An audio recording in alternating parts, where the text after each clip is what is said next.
प्रभु यीशु मसीह के नाम में आपको अनुग्रह, शांति और आशीष मिले। एक सेना का माहौल था, कैंप था, कैंटोनमेंट था और उसमें एक कमांडिंग ऑफिसर था जो कर्नल था। और जब वो सुबह सुबह शायद 7 बजे जब वो अटेंडेंस ले रहा था बाकी सोल्जर्स की, तो उसने ये पाया कि 9 जो सैनिक है, जवान है, वो गायब है। यानी पूरे जब उसने रोल कॉल पढ़ा तो 9 एब्सेंट थे। और शाम को 7 बजे वो एक के बाद एक पहुंचे। यानी दिन को सुबह 7 बजे होना चाहिए था, वो शाम को 7 बजे पहुंच रहे हैं। यानी 12 घंटे का डिले। तो जैसे पहला आया, कर्नल वहीं पर खड़ा था, शायद एंट्री पे या जहां पर उनका बैरक्स होता होगा। तो आते ही उसने कहा कि सर, मैं माफ़ी चाहता हूं, लेकिन मुझे बगल वाले नगर में जाना था, टाउन में जाना था और मेरी मंगेतर से मेरी मुलाकात थी और टाइम का पता नहीं चला, तो जो बस जिससे मुझे लौटना था वो छूट गई। और क्योंकि मुझे समय पे आना था तो फिर मैंने एक टैक्सी कर ली। लेकिन क्या हुआ कि जब टैक्सी आधे रास्ते चली तो कुछ ऐसा ब्रेकडाउन हुआ कि टैक्सी आगे जा नहीं पाई। तो मैंने देखा कि बगल में ही एक फार्म हाउस है, खेतों के बीच में एक मकान है। तो मैं वहां दौड़ कर गया और ऐसा तो कोई मुझे कुछ देता नहीं, तो मैंने कहा कि मैं आपका घोड़ा खरीद लेता हूं। तो उन्होंने अपना घोड़ा मुझे बेच दिया और मैं घोड़े पे चल के आ रहा था, हॉर्स राइड करके आ रहा था। लेकिन क्या हुआ कि थोड़ी आगे जाते ही घोड़ा एकदम गिरा और मैंने देखा कि घोड़ा मर गया। और अब यहां तक पहुंचने के लिए, छावनी तक पहुंचने के लिए 10 मील बचे थे, तो मैं चल के आया हूं 10 मील सर, और इसलिए मैं लेट हो गया। अब कर्नल ने सारी बात सुनी। उसको ये तो समझ आया कि ये बस एक कहानी बना रहा है। फिर भी कर्नल ने उसको एक डांट लगाई कि आगे से ऐसा होगा तो तेरे विरुद्ध एक्शन लिया जाएगा। और फिर कर्नल ने उसको अंदर आने दिया। उसके बाद दूसरा, तीसरा, चौथा, पांचवा, 7 आए और पहला आ चुका था, अब और 7 आए। सबने वही कहानी बताई कि मेरी मंगेतर के साथ मुलाकात थी, बस चूक गई, टैक्सी कर ली, टैक्सी खराब हो गई, फार्म हाउस दिखा, घोड़ा खरीद लिया और घोड़ा रास्ते में मर गया और मैं 10 मील चल के आया हूं सर।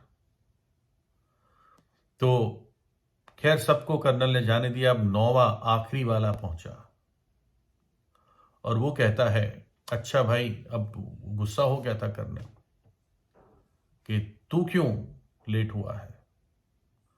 बोला सर, मेरी मंगेतर के साथ मुलाकात थी और मेरी बस चूक गई, फिर मैंने टैक्सी करी।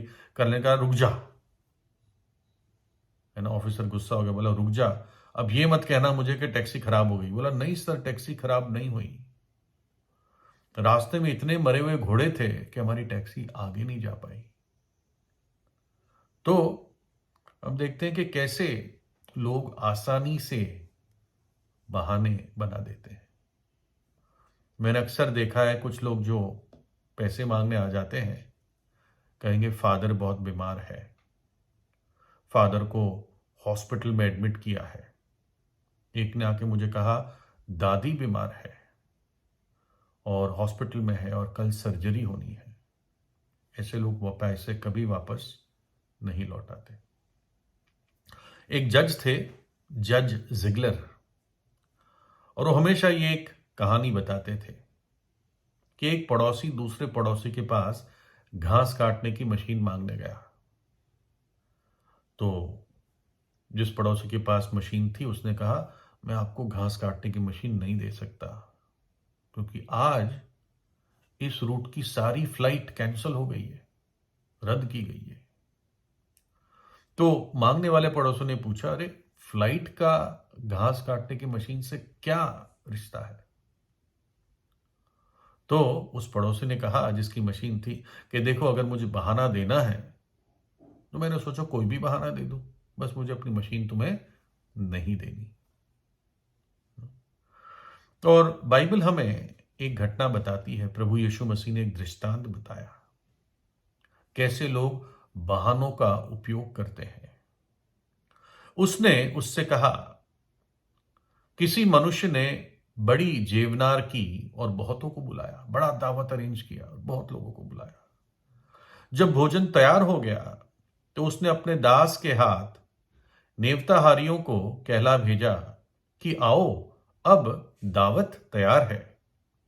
पर वे सब के सब क्षमा मांगने लगे। पहले ने उससे कहा, मैंने खेत मोल लिया है और अवश्य है कि उसे देखूं। मैं तुझसे विनती करता हूं, मुझे क्षमा कर दे। दूसरे ने कहा, मैंने 5 जोड़े बैल खरीद लिए हैं और उन्हें परखने जाता हूं। मैं तुझसे विनती करता हूं, मुझे क्षमा कर दो। एक और ने कहा, मैंने तो शादी की है, इसलिए मैं नहीं आ सकता। उस दास ने आकर अपने स्वामी को ये बातें कह सुनाई। तब घर के स्वामी ने क्रोध में आकर अपने दास से कहा, नगर के बाजारों और गलियों में तुरंत जाकर कंगालों, टूंडों, लंगड़ों और अंधों को यहां ले आओ। दास ने फिर कहा, हे स्वामी, जैसा तूने कहा वैसे ही किया गया, फिर भी बहुत जगह है। स्वामी ने दास से कहा, सड़कों पर और बाड़ों की ओर जाकर लोगों को बरबस ले ही आ, ताकि मेरा घर भर जाए। क्योंकि मैं तुमसे कहता हूं कि उन नेवते हुओं में से कोई मेरे जेवनार को ना चखेगा, मेरी दावत को नहीं चखेगा। दृष्टांत का अर्थ क्या था? प्रभु यीशु मसीह ने यह क्यों बताया?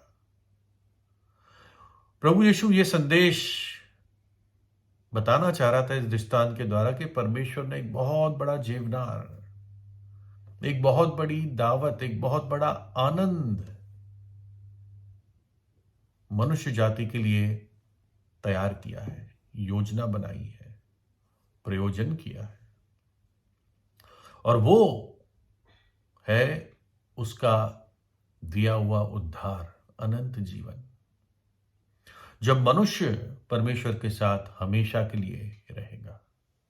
मुक्ति, मोक्ष, सैल्वेशन, जहां पर आनंद और चैन और शांति और आशीष भरपूरी से है।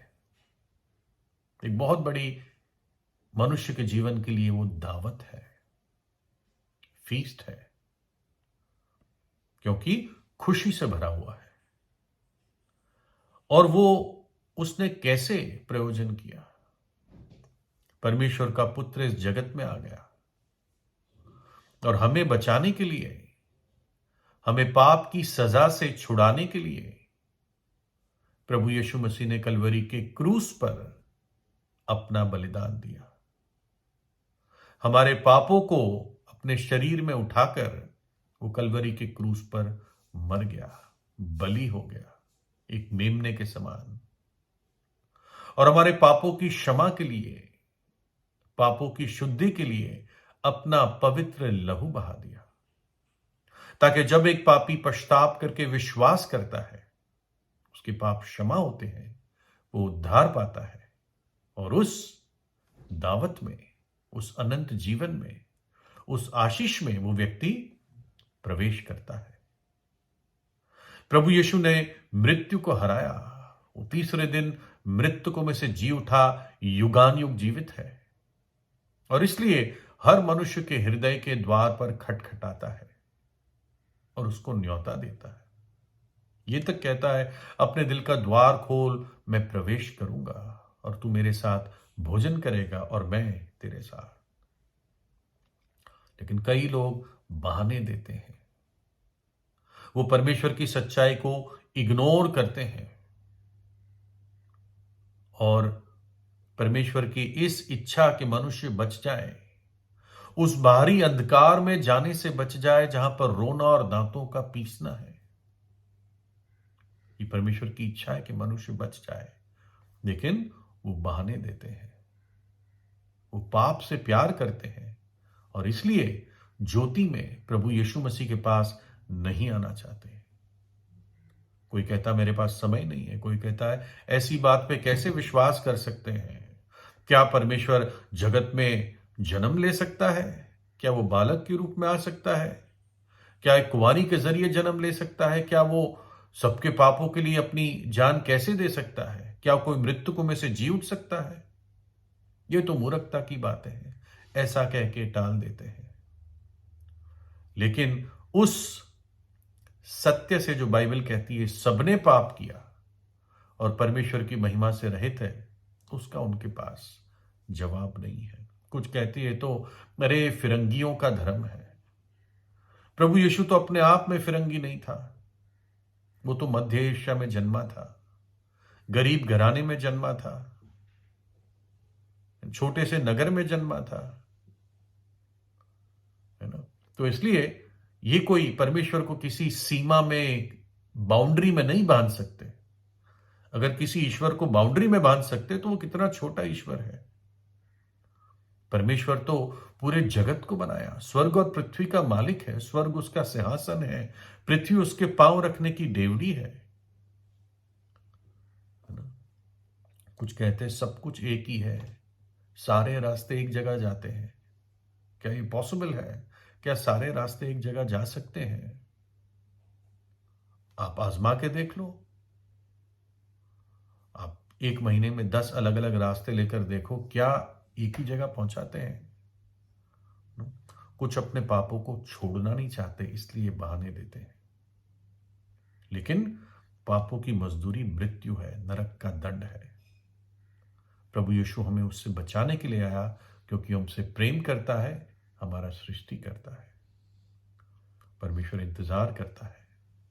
प्रभु यीशु कहता है, हे बोझ से दबे परिश्रम करने वालों मेरे पास आओ, मैं तुम्हें विश्राम दूंगा। तो बिना बहाने, बिना ढिठाई, सच्चे मन से, पश्चाताप से, टूटे हुए हृदय से प्रभु यीशु के चरणों पर आकर कहे, प्रभु यीशु मुझ पापी पर दया कर, मेरे हृदय में आइए, मुझे नया जीवन दीजिए। प्रभु यीशु आपको आशीष दे।